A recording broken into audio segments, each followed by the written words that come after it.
silver or gold. I'd rather be his than have riches untold. I'd rather have Jesus than houses or lands. I'd rather be led by his nail-pierced hand. Selamat pagi Bapak dan Ibu, saya senang sekali kita bisa kembali bertemu untuk belajar di sekolah minggu kelas dewasa pria dan wanita senior Gereja Baptis Indonesia Getsemani Jakarta. Kita mempelajari buku Murid Kristus Memikul Salibnya dan sekarang memasuki pelajaran yang ke-10 mengenai beriman teguh di tengah ketidakpercayaan. Bilangan 13 ayat 25 sampai pasal 14 ayat 12. Kita belajar dengan penuh kesungguhan dan saya berdoa kita boleh terus bertumbuh kuat di dalam Kristus, membaca firman Tuhan setiap hari dan berdoa kepadanya. Juga tetaplah menjaga kesehatan kita secara jasmani. Wabah penyakit masih terjadi di sekitar kita. Bapak dan Ibu, kenakanlah masker saat keluar dari ruangan dan harus bertemu atau berhadapan dengan banyak orang. Juga jagalah jarak satu dengan yang lain dan membasuh tangan dengan air mengalir serta sabun. Bahkan ketika kita pulang ke rumah ada baiknya kalau kita membasuh keseluruhan tubuh kita. Baik Bapak dan Ibu, kita akan belajar bersama-sama firman Tuhan pagi ini dari pelajaran ke-10, buku Murid Kristus Memikul Salibnya. Kita belajar tentang beriman teguh di tengah ketidakpercayaan. Mari membuka Alkitab kita dari Bilangan pasal 13 ayat 25 sampai pasal 14 ayat 12. Sebelumnya kita akan berdoa terlebih dahulu. Bapa dalam sorga, terima kasih karena pagi ini dengan penuh sukacita kami mau belajar firman Tuhan yang mengajarkan kami untuk beriman teguh di tengah ketidakpercayaan. Ada banyak mayoritas tidak percaya, tetapi kami ingin beriman teguh supaya kami menyatakan kasih dan iman kami kepadamu. Terima kasih Bapa yang baik, sertai kami dalam pelajaran pagi ini. Di dalam nama Tuhan Yesus kami sudah berdoa. Amin. Mari kita baca firman Tuhan bersama-sama sekali lagi. Bilangan pasal 13 ayat 25 sampai pasal 14 ayat 12. Kita baca bersama-sama. 1, 2, 3. Sesudah lewat 40 hari, pulanglah mereka dari pengintaian negeri itu. Dan langsung datang kepada Musa, Harun, dan segenap umat Israel di Kades, di padang gurun Paran. Mereka membawa pulang kabar kepada keduanya dan kepada segenap umat itu, dan memperlihatkan kepada sekaliannya hasil negeri itu. Mereka menceritakan kepadanya, kami sudah masuk ke negeri, kemana kau suruh kami, dan memang negeri itu berlimpah-limpah susu dan madunya. Dan inilah hasilnya. Hanya bangsa yang diam di negeri itu kuat-kuat, dan kota-kotanya berkubu dan sangat besar. Juga keturunan Enak telah kami lihat di sana. Orang Amalek diam di tanah Negeb. Orang Het, orang Yebus, dan orang Amori diam di pegunungan. Orang Kanaan diam sepanjang laut dan sepanjang tepi sungai Yordan. Kemudian Kaleb mencoba menenteramkan hati bangsa itu di hadapan Musa. Katanya, tidak, kita akan maju dan menduduki negeri itu, sebab kita pasti akan mengalahkannya. Tetapi orang-orang yang pergi ke sana bersama-sama dengan dia berkata, kita tidak dapat maju menyerang bangsa itu, karena mereka lebih kuat daripada kita. Juga mereka menyampaikan kepada orang Israel kabar busuk tentang negeri yang diintai mereka, dengan berkata, negeri yang telah kami lalui untuk diintai adalah suatu negeri yang memakan penduduknya. Dan semua orang yang kami lihat di sana adalah orang-orang yang tinggi-tinggi perawakannya. Juga kami lihat di sana orang-orang raksasa, orang Enak yang berasal dari orang-orang raksasa. Dan kami lihat diri kami seperti belalang, dan demikian juga mereka terhadap kami. Lalu segenap umat itu mengeluarkan suara nyaring, dan bangsa itu menangis pada malam itu. Bersungut-sungutlah semua orang Israel kepada Musa dan Harun, dan segenap umat itu berkata kepada mereka, kiranya kami mati di tanah Mesir, atau di padang gurun ini? Mengapakah Tuhan membawa kami ke negeri ini supaya kami tewas oleh pedang dan istri serta anak-anak kami menjadi tawanan? Bukankah lebih baik kami pulang ke Mesir?" Dan mereka berkata seorang kepada yang lain, "Baiklah kita mengangkat seorang pemimpin, lalu pulang ke Mesir." Lalu sujudlah Musa dan Harun di depan mata seluruh jemaah Israel yang berkumpul di situ.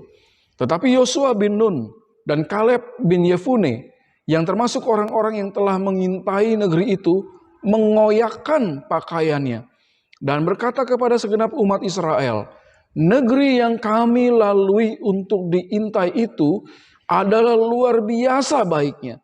Jika Tuhan berkenan kepada kita, maka Ia akan membawa kita masuk ke negeri itu dan akan memberikannya kepada kita, suatu negeri yang berlimpah-limpah susu dan madunya. Hanya janganlah memberontak kepada Tuhan dan janganlah takut kepada bangsa negeri itu, sebab mereka akan kita telan habis. Yang melindungi mereka sudah meninggalkan mereka, sedang Tuhan menyertai kita. Janganlah takut kepada mereka." Lalu segenap umat itu mengancam hendak melontari kedua orang itu dengan batu. Tetapi tampaklah kemuliaan Tuhan di kemah pertemuan kepada semua orang Israel. Tuhan berfirman kepada Musa, "Berapa lama lagi bangsa ini menista aku, dan berapa lama lagi mereka tidak mau percaya kepadaku? Sekalipun sudah ada segala tanda mujizat yang kulakukan di tengah-tengah mereka, aku akan memukul mereka dengan penyakit sampar dan melenyapkan mereka. Tetapi engkau akan kubuat menjadi bangsa yang lebih besar dan lebih kuat daripada mereka." Bapak dan Ibu, pada umumnya manusia suka mengikuti kelompok mayoritas atau suara terbanyak. Beberapa alasan mereka adalah mereka takut dengan hukuman sosial yang diberikan apabila mereka berbeda pilihan dengan mayoritas itu. Atau mereka malas untuk memeriksa suatu pilihan lain dan mereka mudah untuk mengikuti mayoritas, nggak usah repot. Jadi mereka memutuskan ikut suara mayoritas.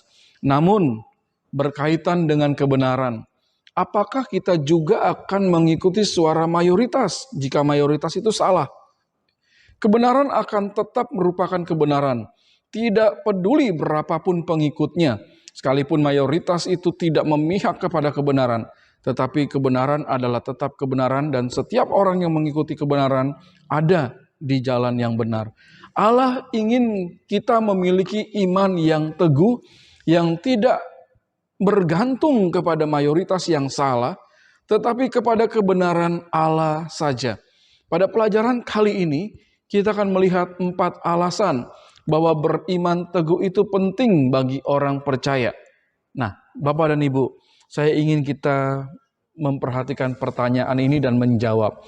Apakah kerugian bila seseorang secara serampangan mengikuti suara mayoritas? Kerugiannya adalah kalau suara mayoritas itu salah dan orang yang mengikuti sembarangan saja, maka ia akan terhitung pada bilangan orang-orang yang salah dalam tindakan, dalam melakukan keputusan, dalam menentukan yang salah itu. Jadi hati-hati ya, belum tentu yang mayoritas itu selalu benar. Yang kedua, mampukah kita bertindak dalam kebenaran sekalipun mayoritas tidak melakukan hal itu? Firman Tuhan mengajarkan kepada kita, ikuti yang benar sekalipun itu sedikit atau kecil. Firman Tuhan tidak pernah salah. Mari kita melihat 4 alasan beriman teguh itu penting bagi orang percaya, sekalipun ketidakpercayaan itu ada dalam pihak mayoritas. Kita akan melihat 4 alasan itu. Yang pertama, alasan pertama, menolong kita melihat masalah dengan tepat. Bilangan 13 ayat 25 sampai ayat 33. Bapak Ibu, ketika kita membaca kebenaran firman Tuhan ini, Israel sudah tiba pada batas selatan negeri Kanaan, negeri yang akan mereka masuki, negeri yang sudah dijanjikan oleh Tuhan. Lalu Tuhan menyuruh Musa untuk mengutus 12 orang Israel mengintai Kanaan itu. Kalau kita melihat dalam bilangan 13 ayat 1 sampai 24. Satu orang mewakili satu suku. Jadi dari 12 suku Israel itu dipilihlah 12 orang. Yang satu orangnya mewakili satu suku. Dan harus memberi laporan sepulang dari pengintaian mereka atas negeri Kanaan itu. Setelah lebih dari 40 hari, mereka kembali untuk menceritakan hasil pengintaian mereka. Mereka memberikan laporan yang benar, bahwa negeri itu berlimpah susu dan madu, murni berdasarkan pandangan mata. Bilangan 13 ayat 25 sampai 27. Sedangkan ada laporan yang kemudian mengikutinya. Laporan itu dipengaruhi dengan ketakutan, sehingga terasa ada ajakan untuk mundur. 10 orang pengintai mengatakan ketakutan mereka akan negeri itu, dan itu mempengaruhi umat Israel untuk mundur, tidak lagi jadi masuk ke dalam negeri yang diperintahkan oleh Tuhan itu. Nah, ada contoh tentang orang yang beriman teguh. Dia bisa melihat masalah dengan tepat, ada Tuhan di dalamnya. Orang itu adalah Kaleb, dan dikatakan juga ada satu orang lagi temannya, yaitu Yosua. Kaleb dan Yosua merupakan contoh orang yang beriman teguh, dan dia melihat dengan pandangan yang tepat, membujuk supaya setiap orang Israel bergerak untuk tetap maju. Nah, atas usul itu, 10 pengintai menegaskan bahwa mereka tidak mempunyai kesanggupan untuk maju. Bilangan 13 ayat 31 sampai 33. Mereka sudah merasa kalah, padahal mereka belum melakukan tindakan apapun, atau mereka sudah kalah sebelum berperang. Ayat 32 menjadi tidak masuk akal. Bagaimana bisa Kanaan menjadi negeri yang indah dan subur jika mereka makan penduduknya? Itu alasan ya, bahwa dikatakan mereka makan penduduknya, ya, orang-orang yang ada di sana. Mereka membesar-besarkan masalah. Orang enak yang tinggi perawakan itu disebut sebagai raksasa, Nephilim, dalam Kejadian 6 ayat 4. Sehingga mereka merasa seperti belalang dibandingkan penduduk Kanaan. Laporan mereka berubah menjadi intimidasi atau ancaman agar orang Israel takut. Ya, orang yang beriman teguh tidak demikian. Orang yang beriman teguh itu mampu memikirkan solusi masalahnya. Oke, ada masalah, ya, tetapi pasti ada penyelesaiannya. Ada pergumulan, tetapi tidak melampaui kekuatan kita. Karena ada Tuhan yang menopang kita. Ayat 1 diperintahkan Tuhan yang berfirman kepada Musa. Jadi segala halangan jika ada Tuhan itu tidak akan menjadi masalah. Alasan yang kedua, beriman teguh itu penting di tengah-tengah ketidakpercayaan mayoritas, menolong kita mengatasi godaan dari suara terbanyak. Bilangan 14 ayat 1 sampai 4. 10 orang takut sehingga tidak percaya, sementara hanya 2 orang yang beriman dan berani maju bersama Tuhan. Dan 10 orang yang membawa berita buruk mempengaruhi segenap umat Israel yang menangis meraung-raung karena mereka tidak percaya sesuai dengan kehendak 10 pengintai yang takut dan tidak percaya itu. Lalu mereka bernostalgia tentang Mesir. Ya, enak di Mesir, kata mereka. Padahal mereka sendirilah yang selalu berdoa, menangis, minta dilepaskan dari perbudakan Mesir. Kalau kita melihat bilangan 14 ayat 1 sampai 3. Lalu orang-orang Israel itu menuduh Tuhan merencanakan kejahatan atas mereka. Padahal sebenarnya mereka sudah mengalami segala kebaikan Tuhan. Dikeluarkan dari perbudakan di Mesir, dipelihara selama perjalanan mereka di padang gurun. Dibuatnya Tuhan mujizat-mujizat supaya mereka lewat, dan tentara orang Mesir dikalahkan oleh mereka. Tetapi mereka kemudian memutar balik bahwa Tuhan sudah merencanakan kejahatan bagi mereka. Padahal Tuhan senantiasa memberikan kebaikannya. Lalu mereka bermaksud untuk memilih pemimpin baru. Bayangkan, mereka mau kembali ke Mesir. Mereka tidak bisa mengatasi godaan dari suara terbanyak. Nah, harusnya kita, orang-orang beriman, kita bisa tetap kepada yang benar, ya, supaya kita tidak tergoda mengikuti suara mayoritas yang salah, ya. Orang yang tidak percaya cenderung suka menyalahkan keadaan, lalu pada ujung-ujungnya pasti menyalahkan Tuhan. Sebaliknya, orang yang beriman teguh akan mengalami kekuatan Tuhan, termasuk kalau ia harus berdiri sendiri saja dengan pilihan yang benar itu. Alasan yang ketiga, mengapa orang beriman harus berdiri teguh sekalipun suara terbanyak tidak demikian. Yang ketiga itu menolong kita mengingat kuasa dan janji Allah. Bilangan 14 ayat 5 sampai 9. Iman dalam kitab Ibrani pasal 11 ayat 1 dikatakan adalah dasar dari segala sesuatu yang tidak kita lihat, tetapi kita percaya ya bahwa itu pasti terjadi. Dan itu adalah iman, mempercayai sesuatu yang kita tidak mampu dan belum bisa menjelaskannya secara terbukti pada saat itu. Tapi kemudian pasti akan terbukti kebenarannya.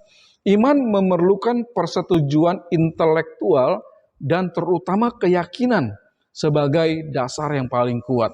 Contohnya, jika ada sebuah kursi yang terlihat kuat untuk menopang kita, kalau kita mendudukinya. Nah, iman adalah saat pikiran intelektual setuju bahwa kursi itu kuat. Kita bisa langsung mendudukinya. Saya percaya kursi ini kuat dan saya langsung duduk. Dan gak apa-apa. Ya. Nah, ketidakpercayaan orang Israel itu sangat menyedihkan Musa dan Harun. Segala macam yang tidak masuk akal lalu mereka kemukakan, ya, orang-orang yang tidak percaya itu, ya. Penduduknya makan penduduknya, orangnya tinggi-tinggi, kita seperti belalang, dan lain sebagainya. Itu membuat orang melupakan Tuhan. Kaleb dan Yosua adalah contoh orang-orang yang beriman pada peristiwa itu. Tanggapan mereka kita bisa melihat dalam Bilangan 14 ayat 6 sampai 9. Dikatakan Bilangan 14 ayat 7 menyebutkan ulang fakta, ya, bahwa mereka itu disuruh oleh Tuhan, ya, untuk pergi menguasai negeri itu, dan negeri itu luar biasa baiknya. Kan sudah dikasih tahu negeri itu baik dengan penuh dengan madu dan limpahan susu, ya. Lalu Bilangan 14 ayat 8 mengingatkan akan janji Tuhan yang akan memberikan tanah Kanaan kepada orang Israel. Jadi kebenaran keyakinan akan iman itu menolong kita. Ada janji Tuhan yang sudah diberikan bagi kita. Bilangan 14 ayat 9 ajakan untuk mengikuti perintah Tuhan. Ya, ajakan untuk tidak takut. Keyakinan bahwa musuh sudah kalah, mengingatkan bahwa Tuhan beserta dengan mereka. Ini menolong kita iman itu untuk tetap mengingat kuasa dan janji Allah. Orang banyak meragukan tapi kita tidak. Kita ingat akan Tuhan dan kuasanya dan janjinya. Iman mampu membuat Kaleb dan Yosua melihat masalah dalam kacamata kuasa dan janji Tuhan. Jika Tuhan sudah menjanjikan, maka perkara itu pasti akan terjadi karena Dia Maha Kuasa, ya. Mereka sudah mengalaminya sejak di Mesir sampai kepada perbatasan Kanaan. Kaleb dan Yosua beriman teguh kepada Tuhan. Alasan yang keempat bahwa beriman teguh itu penting bagi orang percaya, menolong kita mengatasi dosa ketidakpercayaan. Ya, Bilangan 14 ayat 10 sampai 12. Orang-orang Israel ini bukannya bertobat, bahkan mereka punya niat untuk melempari Kaleb dan Yosua dengan batu, pasti sampai mati. Ya. Dan puji Tuhan, kemuliaan Tuhan kemudian turun di tempat kemah pertemuan orang Israel. Bilangan 14 ayat 10. Allah yang sudah tahu segala peristiwa itu, kemudian Dia menegaskan bahwa Israel tidak sekedar takut kepada orang-orang Kanaan, tetapi sesungguhnya mereka tidak mau percaya kepada Tuhan. Sekalipun Dia sudah mengadakan banyak mujizat dalam hidup mereka. Bilangan 14 ayat 11 sampai 12. Jadi ada dosa ketidakpercayaan. Ya, ketika ada banyak suara mayoritas yang membuat orang tidak percaya kepada Tuhan, itu dosa, ya. Ketidakpercayaan adalah dosa yang sangat mengerikan. Ketidakpercayaan merupakan akar dari segala dosa. Sebagaimana yang dihembuskan oleh iblis kepada Hawa, ya. Hawa sudah diperingatkan melalui Adam yang sudah mendengar langsung firman Tuhan supaya taat kepada Tuhan, tapi iblis berusaha membuat mereka tidak percaya kepada Tuhan. Nah, ketidakpercayaan merupakan dosa yang mudah sekali disebarkan kepada orang lain. Hal yang paling parah ketidakpercayaan sama dengan menghujat Allah karena menganggap Allah tidak sanggup memenuhi janjinya dan menuduh Allah merencanakan kejahatan. Ya, orang-orang Israel sudah melakukan hal itu. Itu dosa, ya, nggak percaya kepada janji Allah, menghujat Allah dan menuduh Allah melakukan yang tidak benar. Kisah selanjutnya, Tuhan menghukum mereka mengembara di padang gurun selama 40 tahun Seperti satu hari itu menjadi 1 tahun. 40 hari para pengintai mengintai tanah Kanaan dan menjadi 40 tahun orang Israel mengembara di padang gurun. Lalu yang berusia 20 tahun ke atas akan dihabiskan dalam pengembaraan itu. Jadi yang akan masuk ke tanah Kanaan hanya Yosua dan Kaleb dan anak-anak yang lahir di padang gurun itu yang di bawah usia 20 tahun yang akan masuk ke dalam tanah perjanjian. Bilangan 14 ayat 20 sampai 29. Sayang sekali, orang-orang Israel sudah di batas tanah Kanaan, tetapi nggak bisa memasukinya. Orang yang beriman teguh akan terus memandang kepada Tuhan, sehingga tidak dapat mengalahkan godaan yang membuat mereka menjadi susah itu ya. Tapi kalau mereka percaya kepada Tuhan, mereka pasti bisa mengalahkan godaan ketidakpercayaan dari dunia. Baik, Bapak dan Ibu, kita sudah belajar bersama supaya kita tetap beriman teguh di tengah ketidakpercayaan mayoritas. Bilangan 13 ayat 25 sampai pasal 14 ayat 12 sudah mengajarkan kepada kita. Dan mari kita melakukan kebenaran firman Tuhan ini. Kita ada 4 hal yang bisa kita lihat. Menolong kita melihat masalah dengan tepat kalau kita beriman. Kita beriman teguh itu menolong kita mengatasi godaan dari suara terbanyak yang salah. Alasan yang ketiga, kita beriman teguh itu akan menolong kita mengingat kuasa dan janji Allah. Alasan yang keempat, kita beriman teguh itu akan menolong kita mengatasi dosa ketidakpercayaan. Jadi milikilah iman yang teguh kepada Tuhan, tetap berdiri dan berjalan dalam kebenaran Tuhan sekalipun mayoritas tidak melakukannya. Baik Bapak dan Ibu, mari kita akan berdoa bersama. Bapa dalam sorga, kami sungguh bersyukur firman-Mu mengingatkan kami untuk beriman teguh, sekalipun suara mayoritas tidak mau melakukannya. Kami berdiri di dalam kebenaran sekalipun sendiri, dan orang mayoritas tidak berdiri dalam kebenaran. Terima kasih untuk kebenaran firman Tuhan pada pagi hari ini. Kami bersuka cita dan kami ingin melakukannya dalam hidup kami. Dalam nama Tuhan Yesus kami sudah berdoa. Amin. Sampai bertemu minggu yang akan datang. Tuhan memberkati kita semua.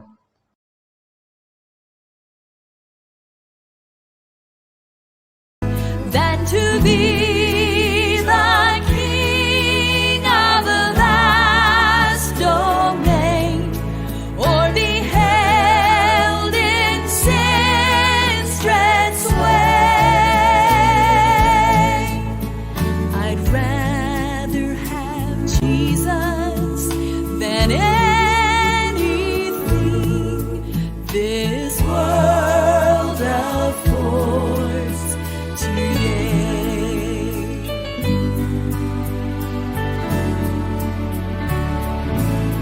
Than to be